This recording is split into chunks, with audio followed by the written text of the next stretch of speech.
my pleasure to call to order the June 5th, 2025 Planning Commission meeting. Madam Clerk, will you please call the roll?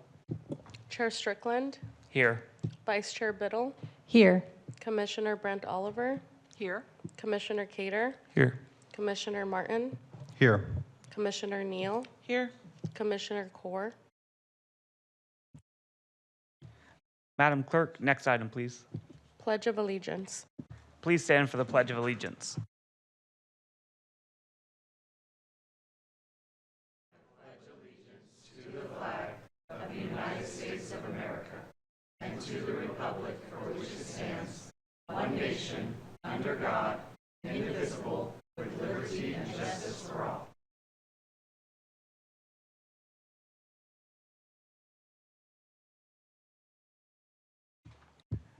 Thank you for attending tonight's Planning Commission meeting.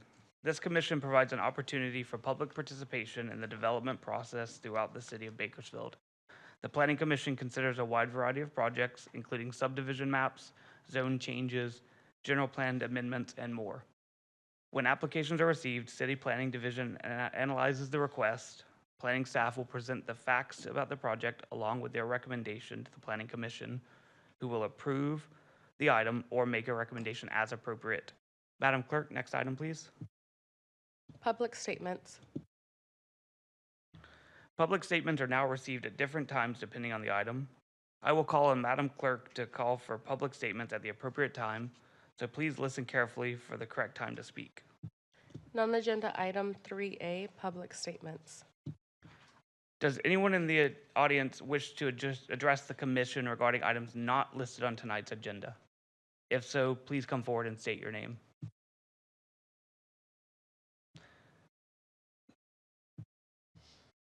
Seeing none, Madam Clerk, next item, please. Agenda item 3B, public statements. Does anyone in the audience wish to address the commission regarding items listed on tonight's agenda? Seeing none, Madam Clerk, next item, please. Agenda item 4, consent calendar items. All matters listed under the consent items do not require a public hearing and will be enacted by one motion. There will be no separate discussion of said items unless staff or a commissioner requests specific items to be discussed and or removed for separate action.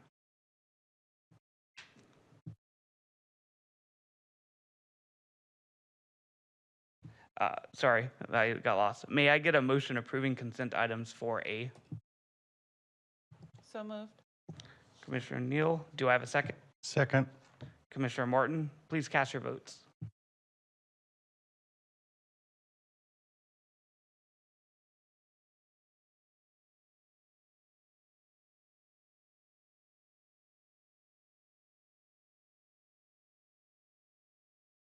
Motion passes with Commissioner Core absent and Vice Chair Strickland and Commissioner Brent Oliver abstaining. Madam Clerk, next item, please. Agenda item 5, consent calendar public hearing items. Now is the time for consent calendar public hearing items. If an item is not removed by a commissioner, staff, or a member of the public, the commission will vote on all items with one motion without further comment. If an item is removed, it will be placed at the end of the non-consent public hearing items. At this time, I will open all of the consent calendar public hearing items. Does any member of the public wish to remove a consent calendar public hearing item? Seeing none, does any commissioner or staff wish to remove a consent calendar public hearing item? Seeing none, at this time, the consent calendar public hearing items not removed are now closed. May I get a motion to adopt staff's recommendation on the consent calendar public hearing items not removed, incorporating all staff memoranda and revised staff recommendations? I'll make a motion. Vice Chair Biddle, I'll second. Commissioner Brent Oliver. Yes, sir. I always want to do the name backward. I'm sorry. Commissioners, please cast your votes.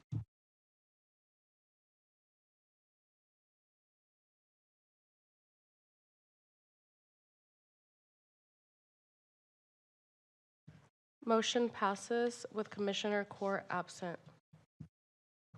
Madam Clerk, next item, please. Agenda item 6, There are no non-consent public hearing items. Thank you. Madam Clerk, next item, please. Agenda item 7, new business. Ms. Ing, would you or your designee please provide us with a new business item? Good evening. I'd like to introduce Navdeep Grewal from our Public Works Department to provide you a presentation of the Capital Improvement Plan Program.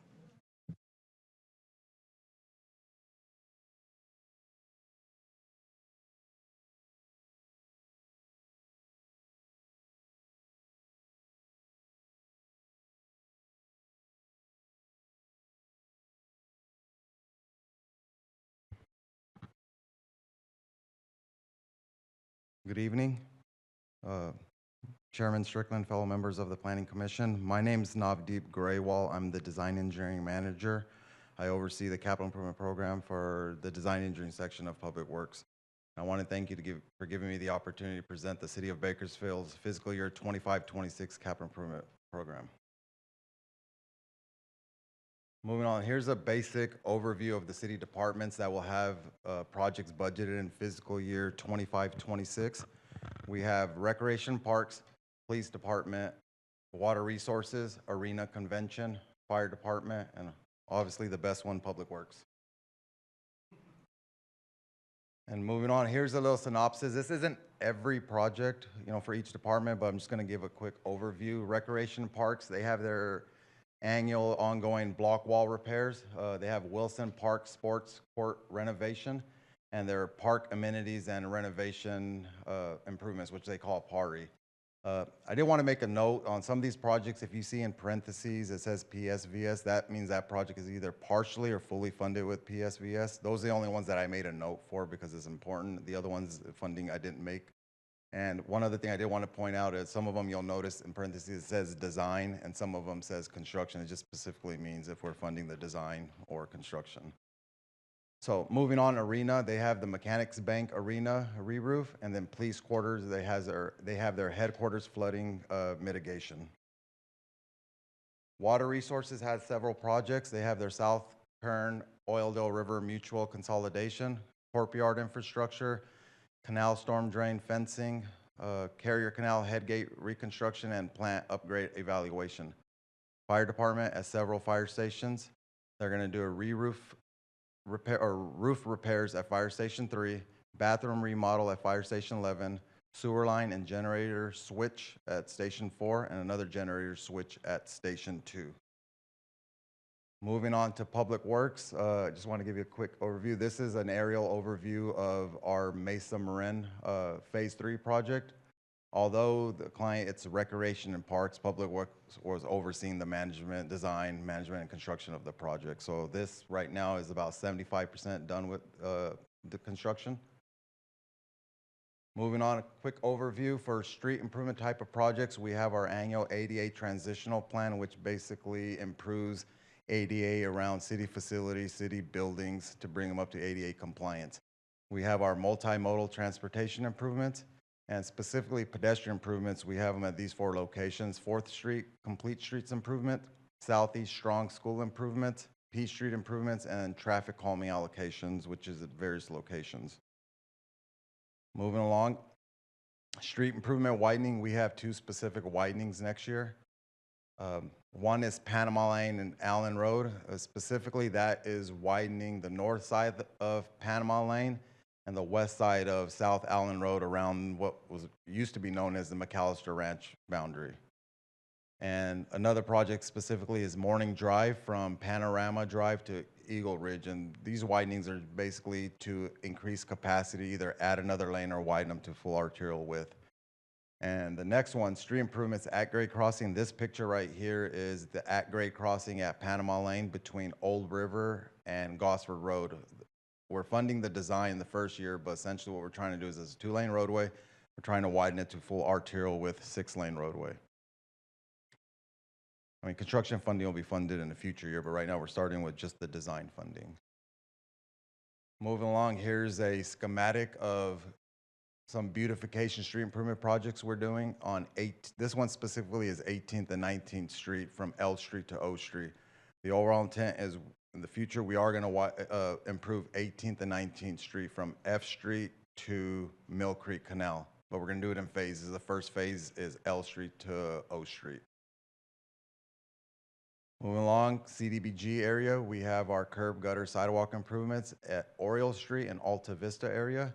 And then our streets divisions pavement maintenance, which is an annual, street-wide maintenance that we do paving throughout the city, and that's handled by our city staff. Moving along, just wanted to point out, here's a picture of a pavement rehab we recently did last summer. It was on Buena Vista from White Lane to Stockdale, right in front of Stockdale High School. So pavement rehabs, we have 3 specific ones next year: Stockdale Highway from Buena Vista to Old River Road, Truxton Avenue from Coffee Road to State Route 99, and 2 segments on Hageman Road. It's the same project, but 2 different segments from Old Farm to Callaway, and then Coffee Road to Knutson Drive. And then we have our bridge improvements. We're improving the Alta Vista Bridge, doing some repairs to that. That's funded for construction. And then miscellaneous bridge repair rehab, we're going to fund money for design. As we identify those specific repairs, that's what the design will go towards. Other street improvements, we'll get into street lights. We have East Truxton Avenue, and then we have street light vandal resistant improvement. It's just a generic various one all throughout the city. And then median improvements, we have 2 specific medians we want to construct. They're HSIP funded, which is funding from the state. It's for Highway Safety Improvement Program. They're funded for construction. It's on Weibel Road from McKee to Hosking Avenue and Ash Road from Ming Avenue to Stockdale Highway. And then for traffic signal flashing beacons, we have 1 signal that we're installing as a brand new signal. It's in the southwest area. It's at McKee Road and Acres Road. And then miscellaneous traffic signal improvements, to keep up with the existing infrastructure.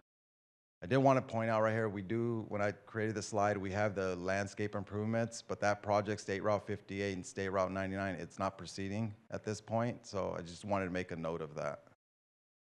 Or it's not in the budget right now.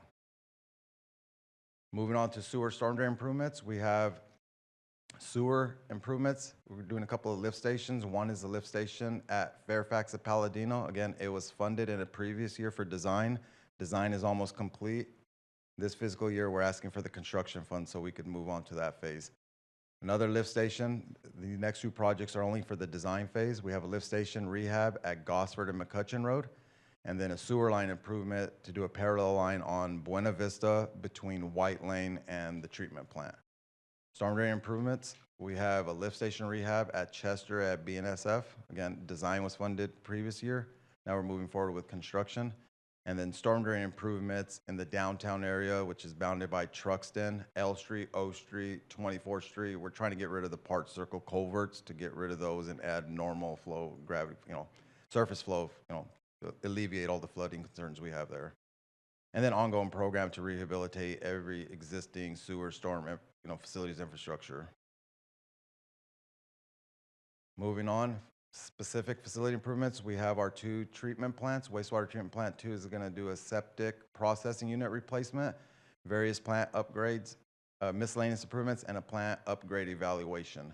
Plant 3 will do a septic processing unit upgrade, lighting upgrades, their biofilter fans replacement, and various other miscellaneous improvements. The Bakersfield Airport will have their airport runway, taxiway, and PAPI improvements, miscellaneous repairs, and their airport AWAS system, which I believe is Advanced Weather Observing System, or Automated Weather Observing System. Greenway facility will relocate a power supply in their Area 2, various vehicle truck purchases, and various other miscellaneous upgrades. And moving into more specific miscellaneous improvements, we're going to have our Amtrak station public benches replacement, the glass and gutter repairs, the Arena Convention Center miscellaneous repairs, and the ice plant modernization for the Valley Children's Ice Sports Center. And City Hall South Annex will do roof repairs, replacing 4 HVAC units at the Development Services, EV fleet infrastructure, Bakersfield Brundage Lane Navigation Center miscellaneous repairs.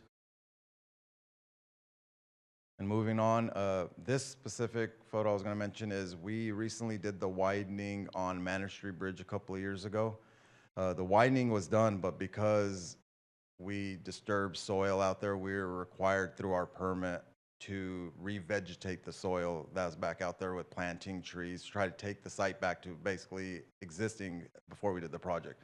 We did the planting and the revegetation, but part of that requirement is we have to do 5 years of monitoring and report back to CDFW. So that will be funded next year, and it'll continue on for 5 years. And that's the end of my presentation. Thank you. Anybody have any questions?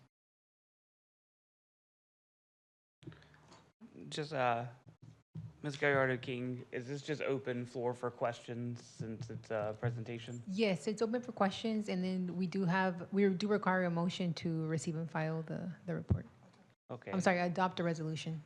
Just for structure, I will open this for questions from the commission or comments as well, I suppose.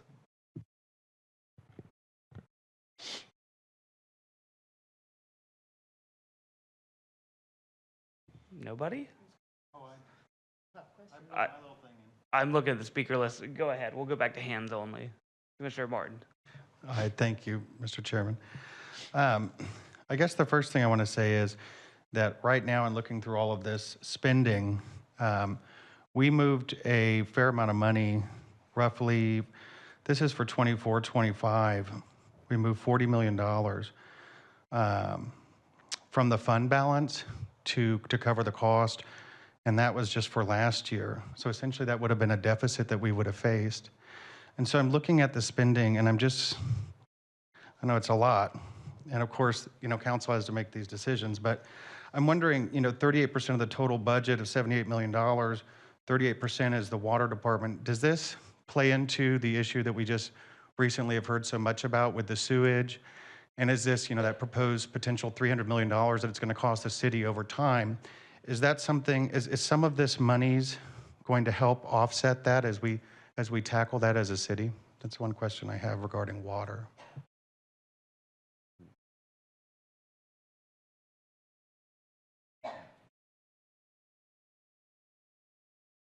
I'm going to introduce our Assistant Public Works Director, Luis Tepete. He can help me answer that. Good evening, Commissioners. I'm not sure that I will be able to answer that question, so not so much of a help. But I can tell you that I can find out. We'll defer to Water Department and get an answer. We can easily email and refer to your question. Okay.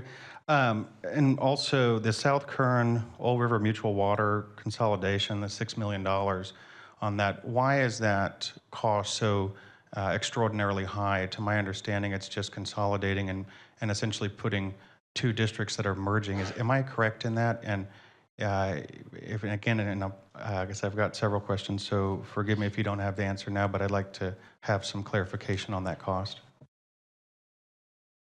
Yeah, the same applies to this. It's Water Department's project, water resources, so we can certainly get back to you. And Commissioner Martin, if I may, I believe that was item 5B in the agenda. And so unfortunately, the Water Resources Department already left, but we can get back to you on the questions that you have. Okay. I'm fairly sure it has to do with them putting in the new lines to all the services. So that's what happens when they're consolidating that, is I'm pretty sure they get all new lines from my the new understanding plant. wasn't just the consolidation, it's bringing up the infrastructure to current standards. The underground infrastructure. Right.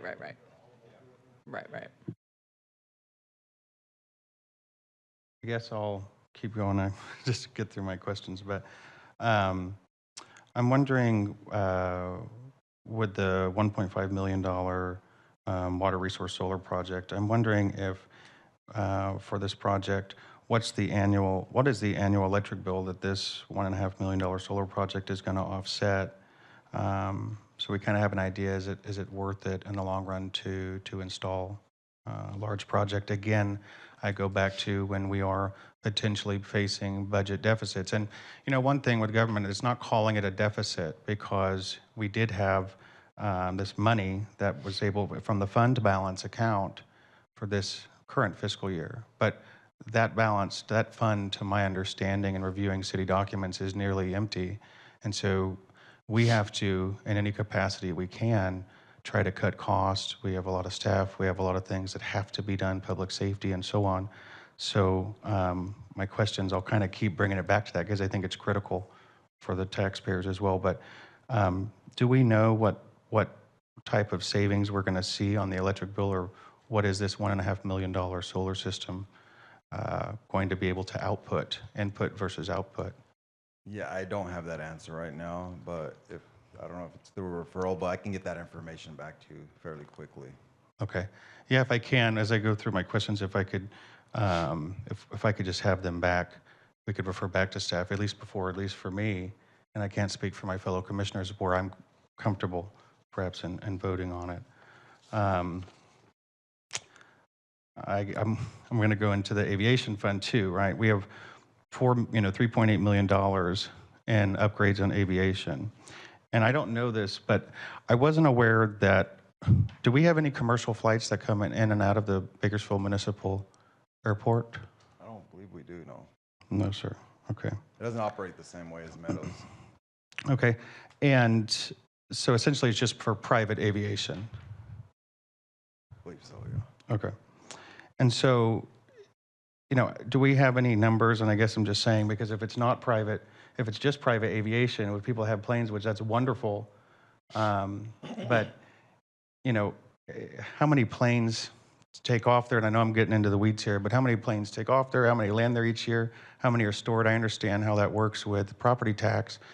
But again, I want to see, when we have tough budget decisions to make, $4 million for something that's only being used by those that can afford a private plane just makes me question, how much revenue do we receive? Do we receive in 23, 24 from the Bakersfield Municipal Airport? That's something I would like to know, and I think it's at the behest of this commission to know that information as well.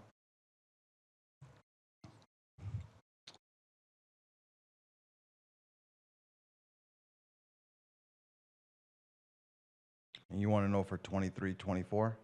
Yes, sir, please. And I'd like to know how many full-time staff and what that cost is as well, in addition to what potential revenue. Because, hey, if you come back and say we made $20 million of revenue and we're doing this $4 million of improvements, then that would make sense to me to go, hey, this is a great improvement for us. But if we're in the hole on it, have we ever looked at perhaps privatizing that or bringing it, if it's a drain on the city when we are in potentially tough economic times? Commissioner Martin, if I may. Yes, ma'am. So today's, the decision that the Planning Commission is making is specific to whether the projects are consistent with the general plan. You're not actually deciding on the expenditures. The resolution will go to City Council for the budget meeting and the public hearing that will take place next week. And the council will then decide how to, the expenditures basically of the projects. Right. No, And so- I understand that. I think it's important that we, if we're asked to give a recommendation one way or another, that we don't just rubber stamp it, that we also ask questions along the way. Sure. And so that's the reason for my questioning. But I do understand the process. Thank you. And I don't oversee the airport, but being the design engineering manager, my experience with the airport and the few projects I did work on is we do get federal funds from FAA. And most of the time it's a 90-10 split where they cover 90% of the cost and we have to come up with a 10% local match.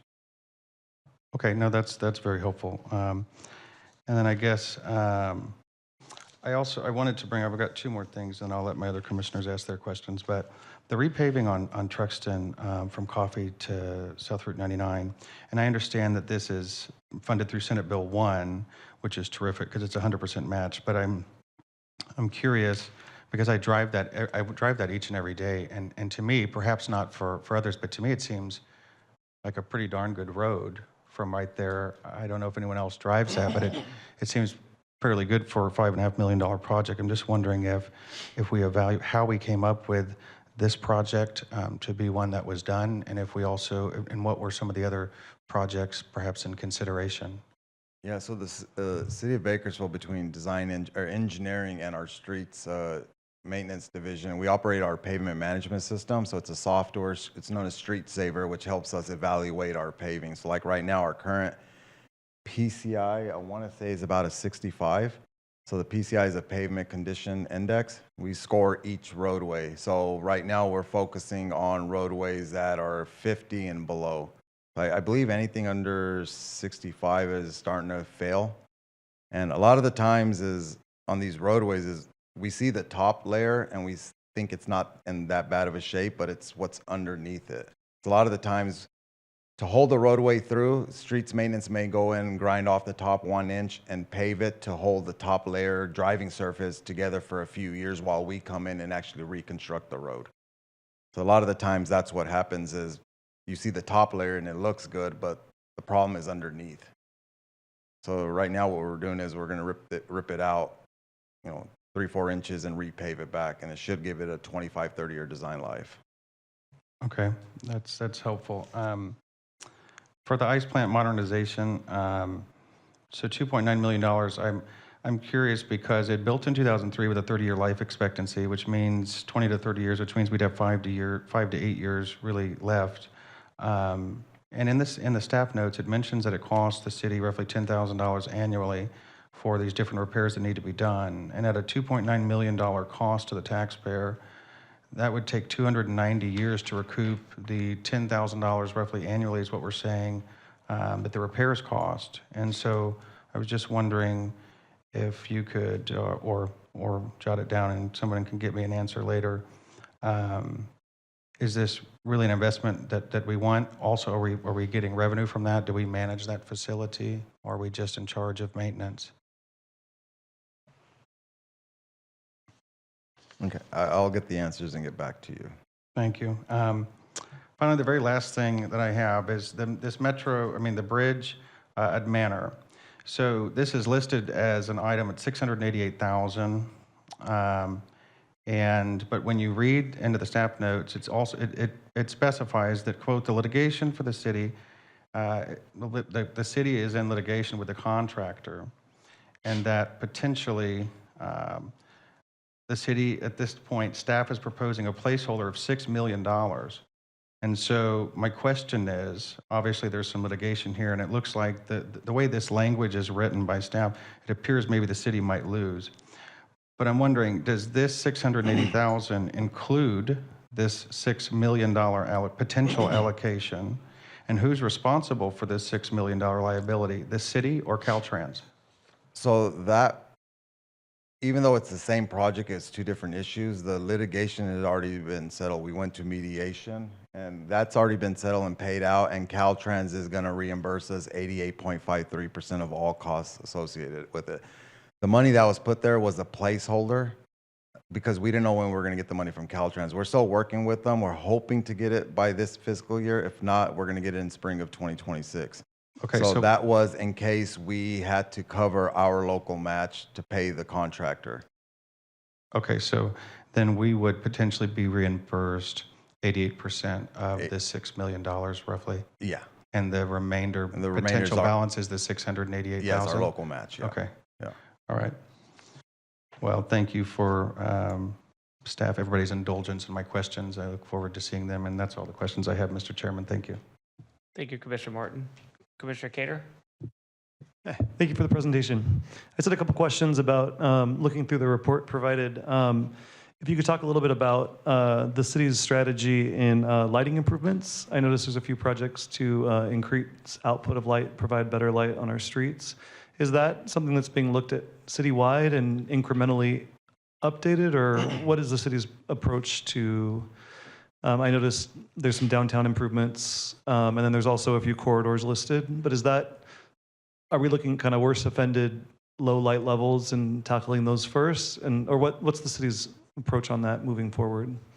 So the street lighting that you're referencing is handled by another division within engineering advanced project delivery. Okay. But I know a few years ago we did a street light study to focus on which areas needed the most lighting, whether it was the southeast, underprivileged areas. We looked at that to see, we looked at our standards. Some areas lighting might have been 600 feet apart, but current standards are they staggered 300 feet apart. So we had a study, so we're trying to address we had a consultant that helped us with the report, basically listing, I don't know what if it was the top 10, top 15 of the most needed lighting improvements. So we're working through those, and that's part of where the locations are derived from.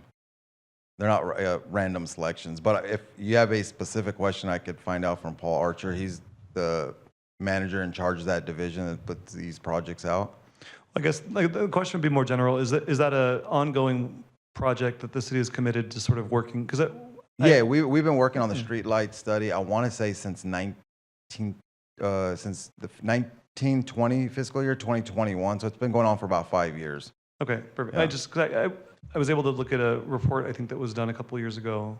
And I mean, there's many parts of our city that are chronically underlit, which creates an extreme hazard. And I would assume. And I believe we recently I want to say in the last week, we put out like 5-6 projects out to bid to address those concerns. Fantastic. And I just want to say, I've noticed a few central areas. There's a part of Westchester, a part of Oleander. There's some downtown where improvements have been made, and it's pretty transformative just to see people walk across the street more safely, cars not slam on their brakes every time someone tries to cross the street at night. Right, and the priority of those are either coming from that report or it could come from council referrals, public referrals. So it's a mixture of both. Yeah, and I think because in that line, I appreciate the city's approach to investing in storm drain in downtown. I think the heart of our city having substandard roads that wouldn't be approved in any other new part of our city is something that we shouldn't live with forever. And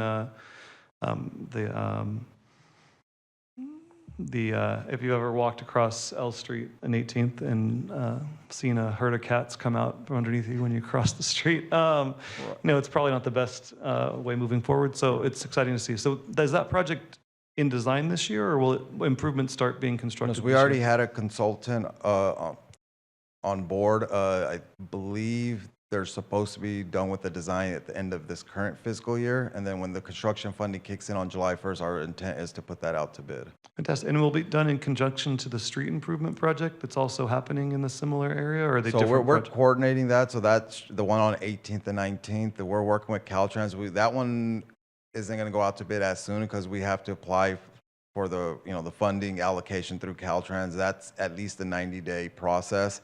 So once that happens, the anticipation is 18th Street may be put out to bid just a little after Labor Day, but the storm drain improvements obviously will be put out a little bit earlier. And like you said, the drainage issue is a lot of the old design that we had of the part circle culverts. They get filled up with trash and and backs up the drainage. And then, just a closing comment. I just want to say thank you. I enjoy this presentation every year. I think it's really great to see how many different facets of the city are working to provide quality of life for our residents and safety and necessary services. So thank you. Yeah, you're welcome. Thank you. Thank you, Commissioner Cater. Commissioner Brent Oliver? I have a quick dumb question. What's PSVS stand for? Public Safety Vital Services. Is it, As you part of mentioned the though it's a fund. Is it a federal? No, it was the half-cent sales tax that was passed, Thank Measure you. N. That's the official name of it now. Got it. Thank you. You're welcome.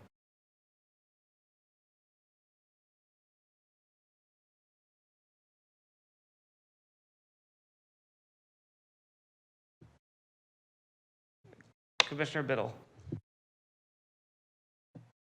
I had kind of a dumb question too. One more time, can you tell us what we're voting on tonight or what our vote means? So the vote is to adopt a resolution that makes findings that the CIP that was presented today is consistent with the general plan. And so it'll be signed by the Planning Commission, voted on for today, and it'll be sent to City Council next week when we have the first public hearing on the budget. So it'll be packaged as part of the budget public hearing that goes to council. So our job doesn't include anything on what's being spent, how it's being spent. It's just each of these projects that have already been decided if it fits within the general plan. That's correct. Okay, that makes much more sense. I think I was like Mr. Martin and everybody else. We were overwhelmed when we received 100 pages of $77 million worth of things, and weren't quite sure where a lot of it was going, and a lot of the numbers didn't quite match up to what we know in business. So Now that I know Yes. what we're voting on, we can bug our council members about the meats that are inside of this package. Yes. Makes sense. I mean, I could still answer any questions you may have to the best of my ability. I had a random one. Like on the Mechanics Bank Arena, it said the re-roof for $100,000. I have a 6,000 square foot building and it cost me $100,000. When it says re-roof, was that just meant repairs? Yeah, repairs, isolated. loose $100,000 repairs. for repairs on that big building? Are you going to give a list of who does the work too? Yeah.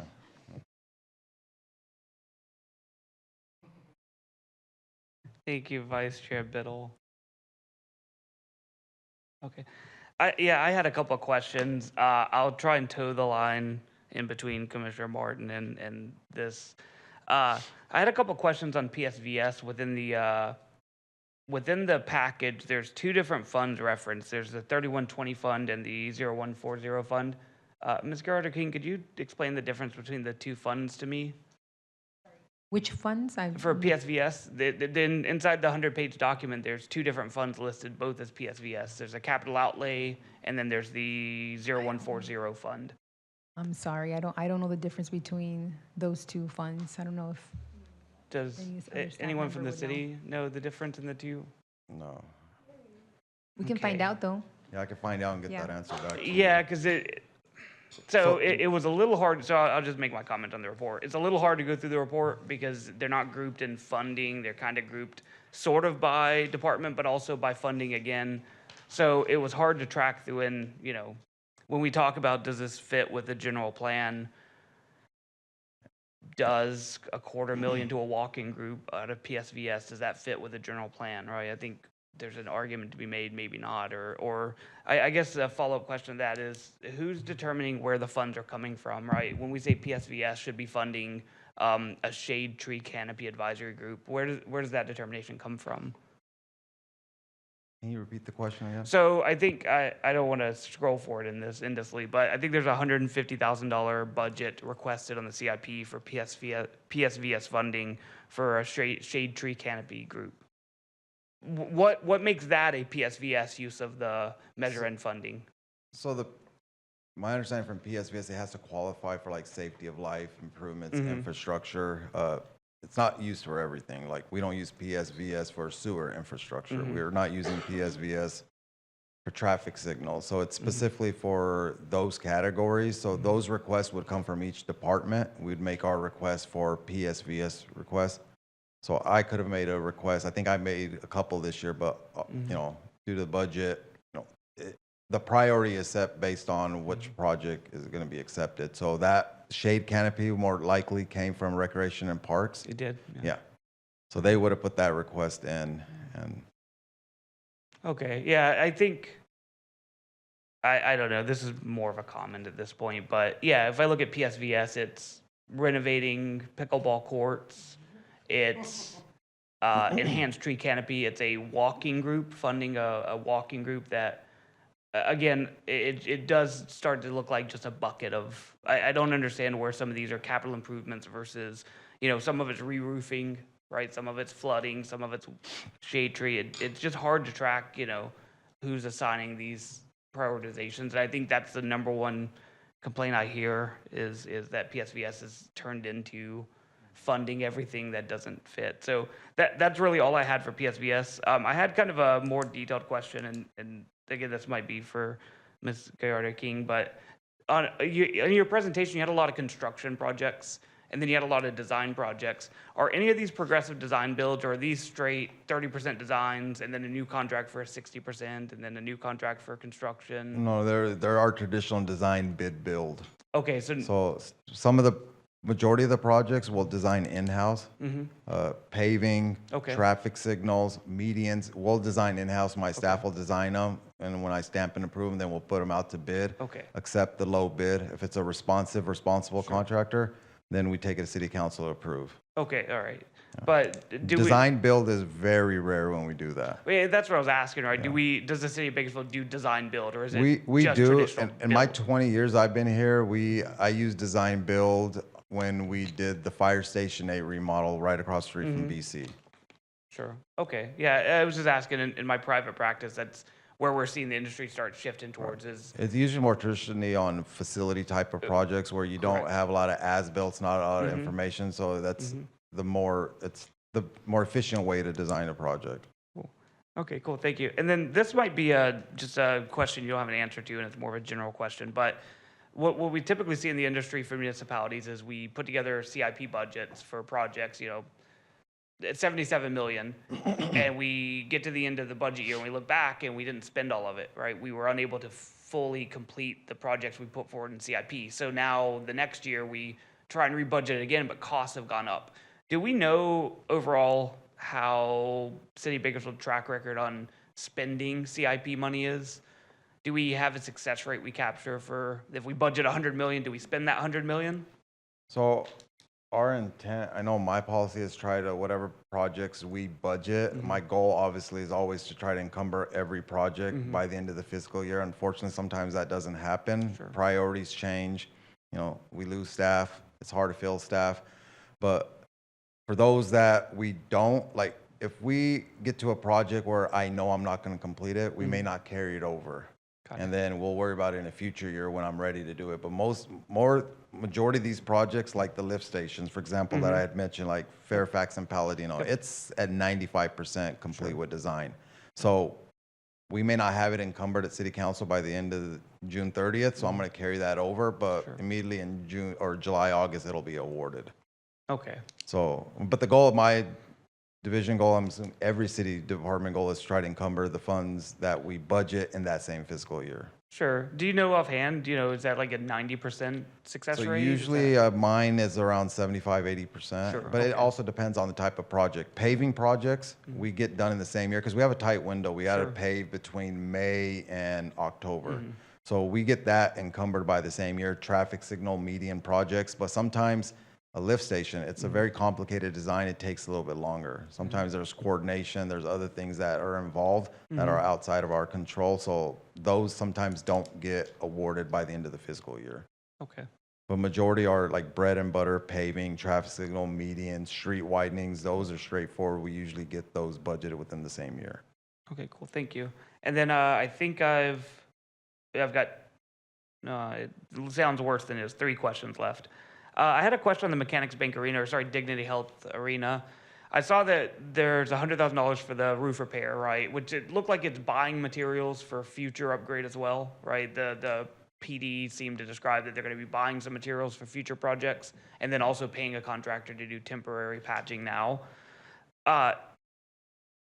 It may just be the operation mechanism, but Bakersfield has someone else operate the facility. Right, the city of Bakersfield owns, operated by OAS or OSA. Acronym's not accurate, but we pay for repairs out of CIP budgets. With the new naming rights, $400,000 in February, and I think starting next year, $700,000 or whatever. What happens to that funding? Does that not pay for the CIP? Of all years to pay for repairs, the $400,000 naming right would be a great year to fund that internally. I'm going to turn over to somebody that has a little more knowledge on that than me. Yeah, sorry. So it's okay. Gary Hallen, I'm an assistant city manager for the city of Bakersfield. So the arena is a unique asset for the city. The city built it, the city constructed it, city owns it, but we turn it over to ASM to operate. So ASM every year, they make a certain amount of revenue, and then that revenue is shared. So they keep a portion of it, we keep a portion of it. That keeps them in business, keeps them running well, and it keeps the city hosting good events and doing good things. So the way that is budgeted is some of those revenues obviously go back in to upgrade the facility. The revenues that are generated from the naming rights also go back in to upgrade the facility. It costs way more to run that facility than what the naming rights cover, both in terms of ongoing maintenance, in terms of just keeping the lights on, keeping everybody cool in there, keeping the ice, from doing whatever it needs to do. So with that, yes, that money does go back into the facility and keeps that up and running. Hopefully that answers your It, question. it does. I guess my more question was somewhere on a budget sheet, either operations costs or maintenance costs saw a $400,000 increase this year, or a $400,000 injection of funding for naming rights. And then we're asking for $100,000 to do the roof. Does that mean overall we're still coming out net somewhere 300,000? Or is this 100,000 inclusive of funding coming out of that as well? So I think that would be outside of normal maintenance. So Okay. that's a special Got project it. that, we've got, leaky sections when it rains, and then that needs to be shored up. Obviously, it's not the entire roof, but, Sure. certain sections of it need to be taken care of. Okay, cool. Yeah, and that does answer the question. And then I guess last question. That one kind of covered two questions. The landscape improvements on 99 and 58. I saw it was on your presentation. I was going to ask about it because I think we talked about this last year on improvements. Trying to craft a question out of this. Can I get some background as to why that was not budget worthy this cycle versus some of the other projects we see on the list that are? It was decided that because of the current situation that we have with the city, that it was pulled from our budget. I have to say that project, the way it's designed, because it's already at 95% design, so we were getting ready to build portion of it, because the project itself is good $10-12 million. It's part of 58 and all of the 99 interchange. So we were going to face it. Caltrans is helping us with only $1.2 million. So we have long ways to go as far as funding. So we will try to find grants from the state or from federal grants to move forward in the short future. But as to the exact reason why it was pulled, it's just a lot of projects are competing for the few dollars that we have. Okay. Yeah, it makes sense. I just think we've kind of heard this before on improvements in town as we go and we do something really nice and we make an area look really good, and then we just fail to follow through the funding for finishing it out, and then it either never gets packed back up or it's years later before we finally make the thing look as nice as it should, right? We've seen it with landscaping in between roadways, and this is another one, right? Big project to put in the interchange, and we're not going to landscape it for, it may not ever hit a budget again, so. And to be fair, it was going to be a small portion of the entire area. So Yeah, but I think we will have opportunities in the near future. Cool, that's okay. And then that's really all the questions I had. And sorry for kind of dragging that out. I appreciate the presentation. I can't tell, Daniel, did you? I did have one question. Sure. I didn't write it down. You're asking about the PSVS, the two different funding sources. Can you repeat those just so I can get that answer back to you? Yeah, and it's actually a little harder to find it in this document. But there's listed within the. I think those are two different funds. Yeah, the pie chart's very confusing, but inside the document, give me a second, I'll scroll through. We've got time today. I just needed the numbers you referenced. The numbers were 3120 and 0140. 3120 and what was it? 0140. Okay.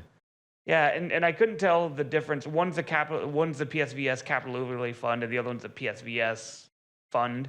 Okay. And I wasn't aware there being two different funds with the same PSVS. I thought it was just one, for lack of a better phrase, bucket of money, right? Okay. No, I will get back to you on that. Okay, cool. Thank you. And then Commissioner Neal? I'm looking at the budget from last year for the PSVS fiscal year for 24-25, and there was a significant allocation to Martin Luther King Junior Park, to that rehab.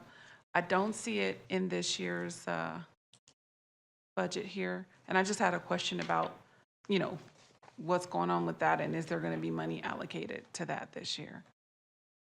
So I know for that one, it's still in design. That one is one where we're doing the design build, just because of the scope of that project. As far as funding, I'm not sure. I know we're trying to get grant funding. It's a pretty large project.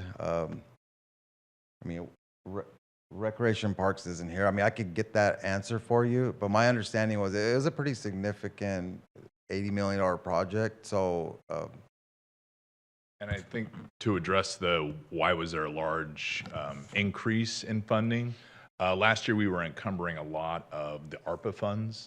And so there was like a $6 million, $5 million allocation from our federal grants to be encumbered and to be spent on design and some of the first phase of the construction. But in order to finance that project, there's definitely more dollars that we're going to go after grants and other funding. But the large allocation was specifically ARPA funds from last year. And if, ARPA had to be encumbered by December 31st, 2024, so.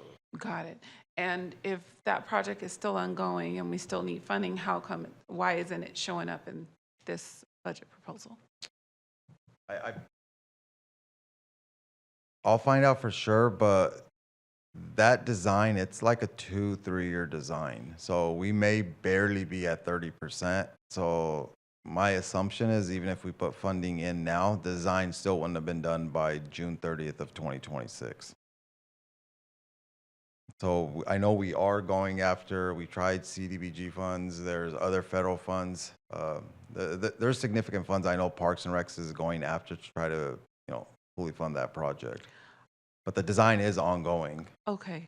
I guess a follow-up question with that, because I do know a lot about public bidding and contracts and splitting things up to make it make sense and for timing. And it just seems like that it's kind of stuck in the design phase.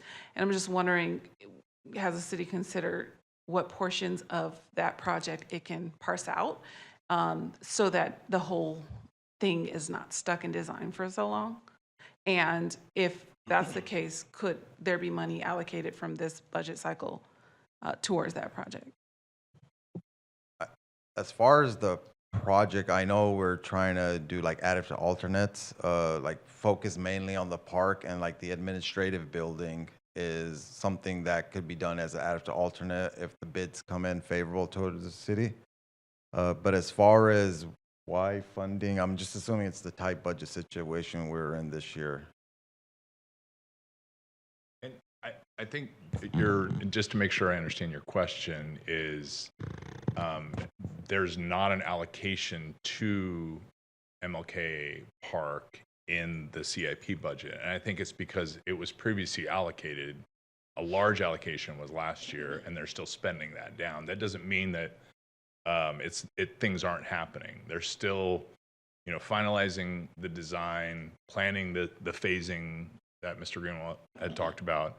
And could they, if it's an $80 million project, could they do a $20 million financing to finish a phase of that project? And so those are being worked out this year, so they know in future budget years how do they get that project done. Okay, so I guess I'm just kind of confused about it, because the goal is to allocate the money and spend it, right, in the budget year.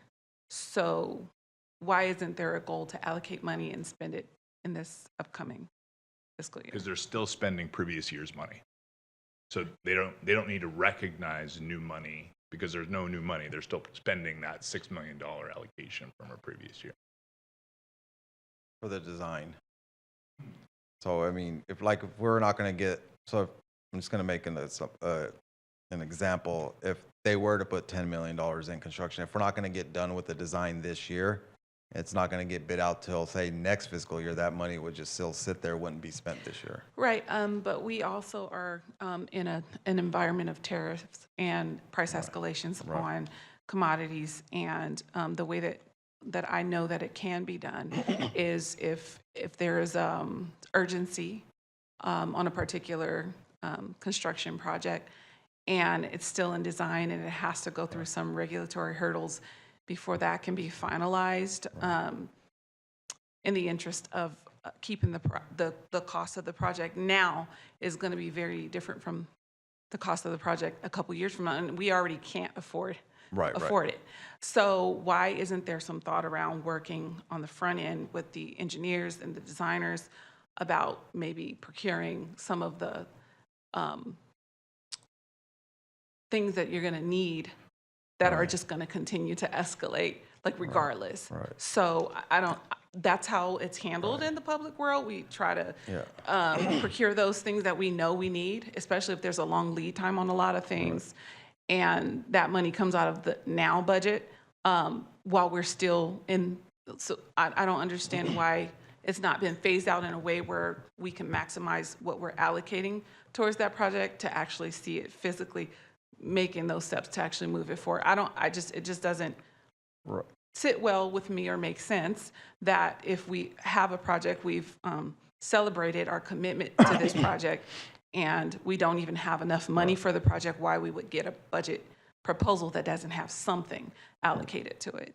Right, and I mean, some of those procurement things, the design has to be far enough along for you to know what you need to procure. But the other thing is, if it was 100% locally funded, there's really no restrictions. But since we don't really know what funding we're going to get, you also have to be careful to spend future money that could be federal. If you've already procured things now, it's not going to be reimbursable. So we don't know what funding we're going to get. So if we were to get a federal grant, you can't procure any of that stuff until after the federal grant has been executed.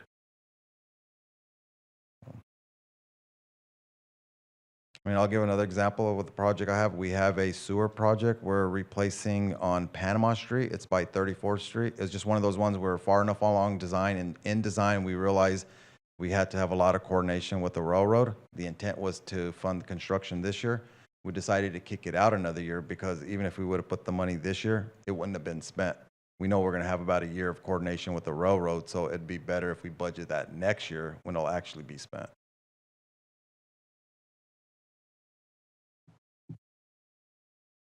Commissioner, Just one other comment for staff. When we get there or not tonight, I just want to note that it has our past Chair Cater's name on the resolution instead of Chair Strickland. So something to note. Yeah. Thank you. We can make that change. thank you, Commissioner Neal. I've been called much worse, so it's okay. And then speaking of, Commissioner Cater. I don't know if I've been called, just kidding. And also, I would note, Chair Cater, I think, is still listed digitally as well. And so, maybe some administrative. So, I've really enjoyed the conversation tonight. I think it's been a good, and I think, I just had a couple questions. One, I think this is a great example of for the commissioners, like a really important thing to ask a lot of questions before the meeting, because each of these funding goals have such a backstory that is hard to represent in a paragraph or a sentence. So I think that's the part where we can maybe be more prepared next time. I think with regard to the city, I think something that I am thinking about in future presentations is we are really being asked to verify that these funding align with the general plan. In a staff report on a project, we're usually given a report that says, these are the general plan objectives that we're targeting. There isn't anything like that for us to reference here. And so it's a big leap. You know, I will say sometimes those, you can kind of find anything in the general plan that, you know, it's like, you know, telling your kids to do something, you can make a reason that like it works because there's a lot of reasons, you know. But I think to me it would be helpful to kind of know more alignment with the capital outlays with the general plan, because it's not presented really in a format where what we're asked to do is an easy determination to make, other than the fact that we need sewers and we need roads and we need trees. And then the other, and so that'd be really helpful if there was a way to just say, hey, goal 79, goal 80, you know, just as an idea, because if that's what we're being asked to do, it would be helpful to kind of be able to read the general plan and say, okay, yeah, it's alignment. And then second, I think what's really interesting, the conversation about PBVS. PSVB. I thought I was not going to switch it, and I switched it. Yeah, okay. Is I think a lot of these, it would be interesting to know, like Chair Strickland's mention of the Greenfield Walking Group Office Center and the enhanced tree canopy. Some of these budget allocations that are actually part of larger money that is going towards larger capital improvement projects. I know there was a few instances listed, like Commissioner Martin's reference to the aviation where it said, this is 90% federally funded, we just have to match.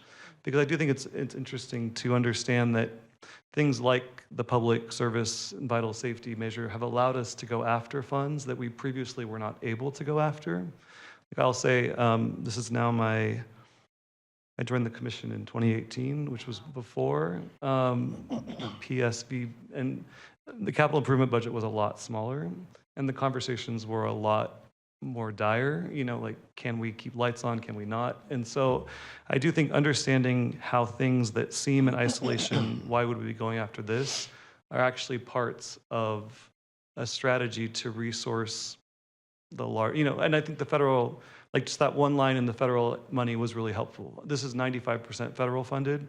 We are required to match it or we will not get that federal funding.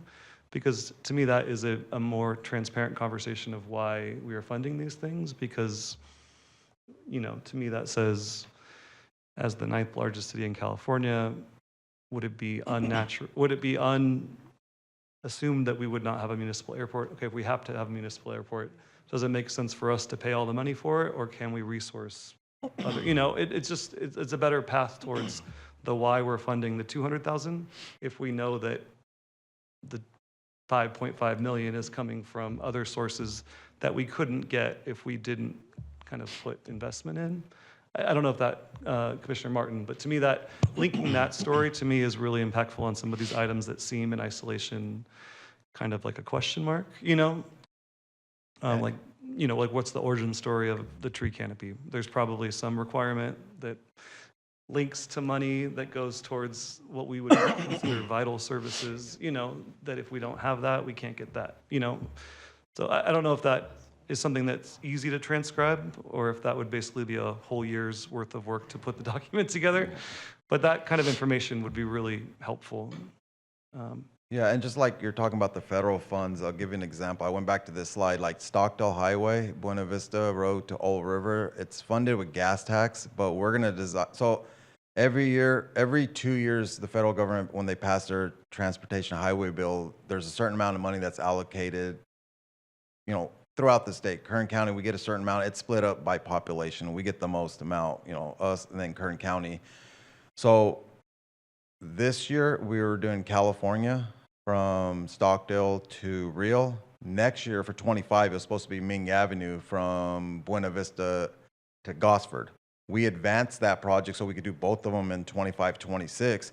So next year, in 24, 25, so in 25, 26, we don't have a federal project, but the goal is to design Stockdale and try to go after another agency's money. So, and that would help us save $5 million in gas tax. That could be used for other roadways in the city. So in the 20 years I've been here, we were successful 2 other times where we designed a project. Let's say City of Fresno couldn't deliver. They'd reach out and say, can you get this done in 2 months? We did, and we took their money. So just give an example, we have projects in there that, federal funds, because they're essentially paying almost 90%. All we gotta do is come up with 10%. I love the fact that you have such kind, constructive criticism, because it would help to add all those things. It's a public document. It will cut down on a lot of the discussion, even at the city council level. And so, yeah, if you could just say all those things, we'd be like, yeah, that makes sense. That was just, but I did enjoy the presentation, and I think it's just the backstory of all of these items is so interesting, but also quite a document to produce. So that was it. I just want to add one thing for Commissioner Neal. I will find out the information, the status of the MLK Park, where we are design-wise, then I'll get back to you. I want to answer that question for you. Thank you, Commissioner Cater. And Commissioner Morton? Thank you, Mr. Chairman. I wanted to echo, the tree canopy and PSBS. And so, I want to read right here really quick, 28 out of the 36 words that the people voted on the ballot directly to prevent cuts, improve 911 emergency response, police fire protection, anti-gang, drug units, neighborhood police, patrol rapid response, assault robberies, gang violence, home burglaries, crime prevention, address homelessness, retrain, and then retain, attract jobs and business revenue. So nowhere in there, 28 of those 36 words had to do with public safety. And so I'm having trouble and I understand that we're deciding whether this fits the general plan, but I don't think it's appropriate for it to, I don't think it would fit the general plan to spend money like this out of PSVS, $6.8 million and just a little bit. Tree canopy coverage, park amenities, $500,000, $450,000, $700,000 for undeveloped parks. I don't think that's what the voters who passed this measure by nearly only 96 votes, I don't think that's what they meant. And so when they voted for it, and so I understand a lot of these things could be great. Maybe we need the tree canopy. And to Commissioner Cater's point, maybe we need that to tie into some other grant funding. But I don't think that's what the voters wanted when they're talking about PSVS. And so for our perspective, does it fit the general plan? I don't think so, because I would take that a step further with the PSVS and the measure in that this community instilled trust in us and this government to make sure that we're utilizing those resources appropriately. And I don't think undeveloped land for parks is that. And then my last comment, so I don't feel comfortable voting on this, that's just my own opinion. But I also wanted to point out one other thing. Projects by ward, I went through outside of the various, I went through and looked at the percentages, and I want to point out a little bit, we talk about, disparaging kind of percentages here, but Ward 1 and 2 combined got 44% of the projects. The ward that I represent, Ward 6, only 8% of the projects that have come before this commission today and will go before the council again for their final say-so, only 8% in Ward 6. And I think that's pretty, that's not very good when we look at, so I don't know how we necessarily come up with those percentages, but we have 2 wards dominating nearly 50% of all the projects that have come before this commission. And in the future, I'd like that to be considered because all of our wards need representation and things that we need to do for the community. So I just wanted to make that comment as well. Part of Ward 1 and 2 is one of our oldest, in the city too, so one of the most failing oldest infrastructure too, so it probably needs more highlighting work, whereas Ward 4, 5, 6 might be newer. Yeah. I would I just hear note that that you're point too, working but- with streets that don't have sewers and streets that don't have sidewalks. And Right. so, They don't know street lighting. replacing a sidewalk when there aren't sidewalks for kids to get to school, I mean, to me, it, I think, I'm very interested in your assessment tool, like you mentioned the streets and how you identify kind of a grade system, because to me, I think that is interesting to look at. Like if we historically have the worst infrastructure in one ward, do we just let that continue, or does that, I think the conversation's a little bit. Yeah, we have a lot of tools at our disposal. Like I mentioned, like the federal funds, we can't use federal funds on any roadway. It has to be a major collector or arterial. So if we got federal funds, we couldn't use it on I Street. We couldn't use it on 2nd Street or 1st Street. We'd have to use local funds. Even SB1 has those requirements. They want you to use them on the major arterial roadways. And I also wanted to say that could be true that one ward, to your point, Commissioner, needs more infrastructure and upgrades, but based on the documentation we've been given, we don't have, we don't know that by the number. So I agree with my fellow commissioner. I'd like to see that in the future so we can really see what areas, need. Like need sewer more improvement. infrastructure downtown, they're probably over 100 years old, whereas opposed to Ward 7, they might be only 30 years old. I'd like to add a comment there because I'm on the opposite side of what you said. I feel like it's kind of about time that we prioritize some development and fixing in these communities that have been under-resourced historically.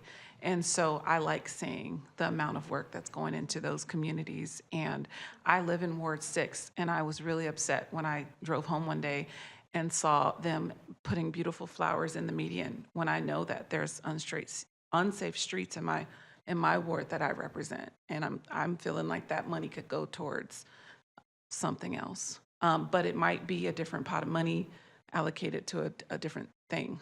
So this is where the diversity of thought and opinion and values comes into play on the commission, but I'm very happy to see so much work been done in Ward 1 and Ward 2. Again, it's like funding requirements, CDBG, there's maps where you could use CDBG funds, mainly Ward 1 and 2. We can't use CDBG funds in Ward 4 or Ward 3.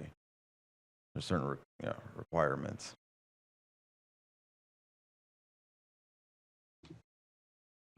Thank you, Commissioner Morton and Commissioner Neal. And I think Commissioner Cater, if I didn't thank you again already, I thank you again.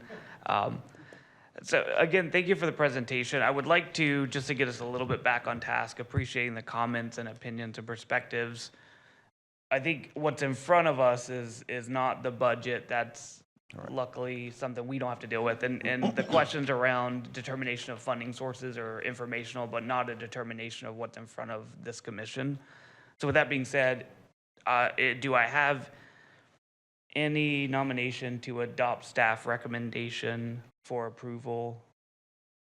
And Chair Strickland, the motion is to adopt the resolution making a finding that the CIP is consistent with the general plan. I will read that again. Do I have a nomination to adopt the staff recommendation that the CIP is consistent with the Metropolitan Bakersfield General Plan? I'd like to make a comment on that. For me, especially being an attorney, it really resonated for me that the staff report just says it's consistent, but it doesn't tell us why.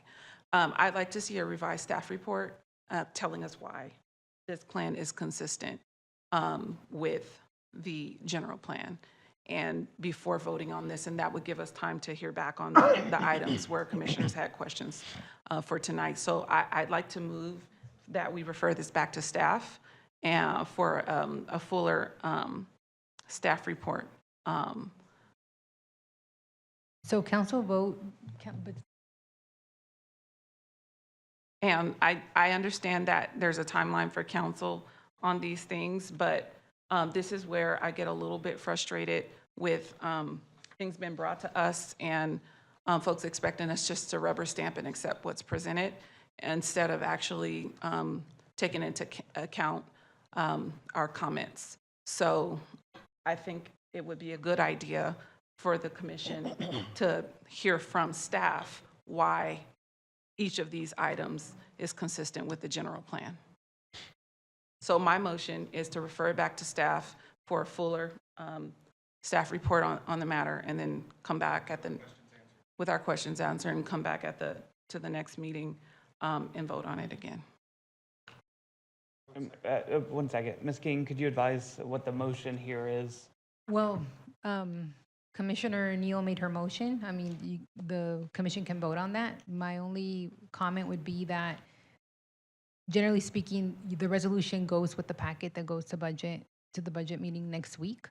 And so we have the first public hearing next week.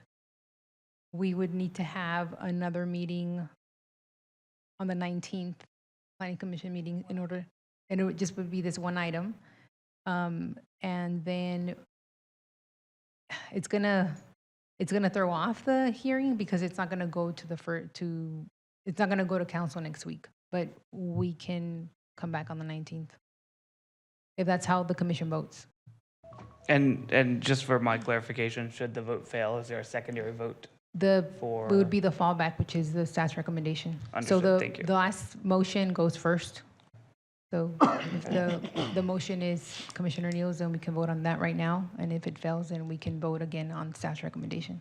Okay, then I believe the motion is from Commissioner Neal to refer back to staff to incorporate justification or documentation on how each item applies with the Bakersfield General Plan. And That's my motion. Working. Oh, I'll second that motion. all right, we have a motion and a second from Commissioner Martin. Staff, commissioners, cast your vote. Again, this is to defer back to staff.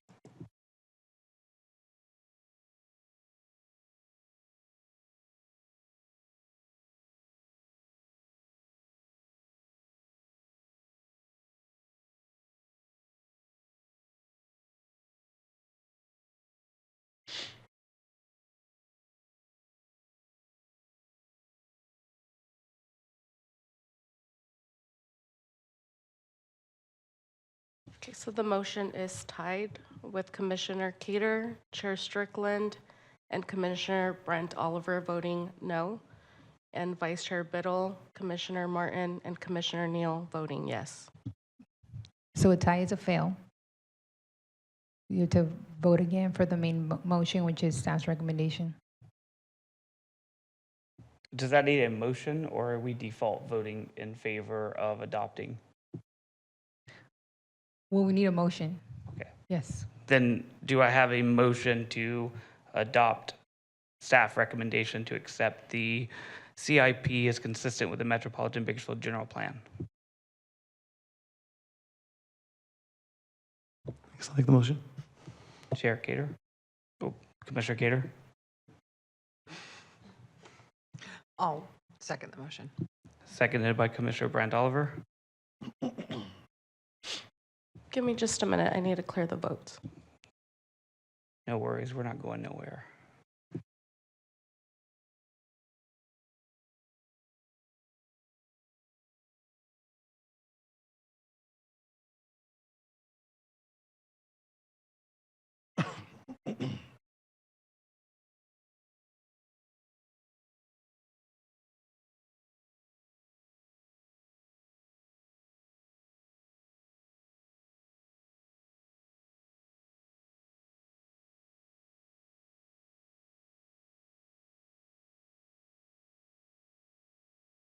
Motion passes with Commissioner Martin and Commissioner Neal voting no.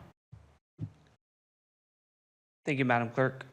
Again, thank you for your report. Madam Clerk, next item, please.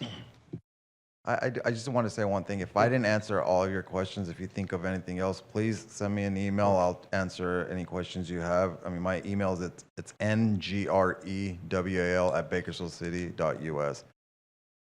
I don't have a card on me, but yeah, I want to answer all your questions in case you didn't think of anything now. Thank you, appreciate that. All right. Madam Clerk, next item, please. Agenda item 8, communications. Does staff have any communication items? There will be no June 19th meeting. I'm expecting to also cancel the July 3rd meeting. However, I cannot confirm that until a couple weeks from now. We do have items scheduled for the July 17th meeting, so that meeting be held. Otherwise, thank you. Thank you, Ms. Ng. Madam Clerk, next item, please. Agenda item 9, commissioner comments. Does any commissioner have any comments? Vice Chair Biddle. Of course I do. Well, thank you everybody for the conversations tonight. I wish we could have referred this back to staff to give us a little bit more time to have conversations with staff, but I think this is a vital time for us to meet and talk to our city council members about the needs that are in our specific wards. And it is so vital to make sure that we pay attention to this paperwork when it comes out. It was very overwhelming. It was a lot of information, and I couldn't agree more that we need more information in the staff reports when it comes to big items like this, because budgets are getting tight, and I know that it's not in our scope, but it is on our minds, and it's in our conversations with friends and family and everywhere. So if we could have a little bit more understanding when having to make these hard decisions, this was a little bit rough tonight, so I appreciate it. Did you miss vote? Did you miss vote? No. When you look at the consistency of if this meets our general plan, it does meet the needs. I just wish we could have had a little bit more conversation as, commissioners with more information. But no, as far as my vote, I do believe that it does meet the consistency with our general plan. So that's why I did shift. I wanted to have conversation about it, but I do feel like it does meet our general plan. Okay. I do too. However, for the public, and remember, we have constituents. For the public, most people are not going to be able to go pull up the general plan, look at this, compare documents. That's staff's job. So I was really happy when you pointed that out, Chair Cater, but very surprised when I made a motion supporting your point and you didn't vote consistent with my motion. So that surprised me. And you surprised me. Both of you guys surprised me tonight. But yeah, I know that we're in a period of transition, staff-wise, and, but for something like this that is such a big deal, I think it would be prudent for staff to just put a little more on it, put a little more sugar on it. on that And report. I kind of want to echo that also. I think sometimes what can happen in government is, sometimes in the process can be much slower than on the private side, and that makes sense because as we iron things out. But at the same time, sometimes when it's like, hurry up, we got to do this now because there's a deadline next week. Well, then we should maybe plan accordingly better for that, to not just assume that this commission or council or any government body is just going to rubber stamp it. And so here we did have questions, and we did want to get some of those answered before we did, and now we can't because there's another crisis that it has to be passed. And so I just want to caution staff in that also, that we do better due diligence in trying to get it a little bit sooner, so that way we can ask questions and get the answers needed for that. So that's my comments. I want to echo Commissioner Neal on that. So thank you.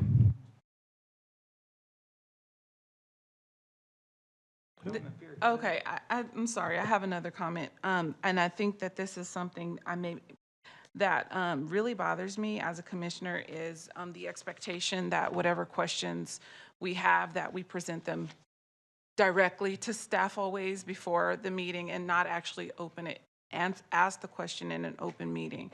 I feel like I understand the reason why we do that, because we want to give staff the opportunity to bring that information into the meeting for the benefit. But I also don't think that we should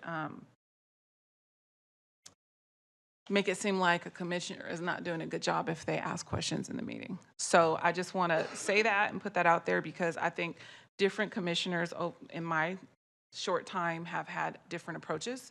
And I think that we need to be respectful and welcoming of each approach, even if it means that we're ending a little bit later. That's all. And if I may, Commissioner Neal, the commission is free to ask questions at the dais like you did today.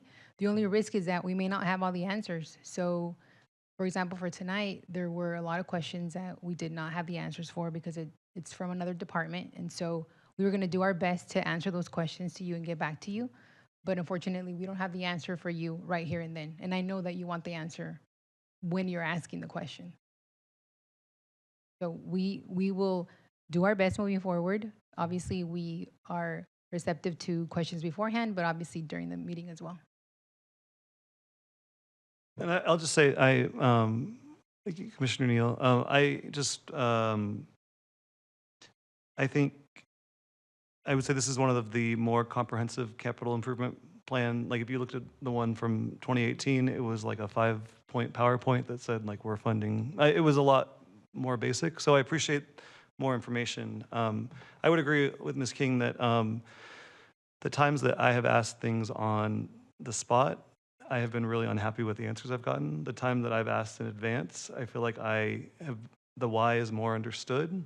And so I think I completely agree with you, Commissioner Neal, that it is our, we show up as appointees to be citizens that are ready to ask questions, and that's the role of this forum. I think that staff is best equipped when kind of they can come prepared is the only. And then I would say, to me, like I think where we diverge tonight is, I think to me, we were asked for conformance of the general plan, and I think it was, the items were all kind of in different categories of departments, so it was a determination that was made. But I think moving forward, the thing I would really like staff to work on is, because I think as commissioners, there is the role, we are not elected officials. We are not voted on. People did not choose us to sit here. We were appointed by an elected official. And so our role is to ask good questions and not make decisions and have thoughtful dialogue. And so I think the more clarity in what you're asking of us can really help the conversation. And that's why, I think, to me, it wasn't a deal breaker to move it forward to a public forum with elected officials where the public can engage directly with their elected official.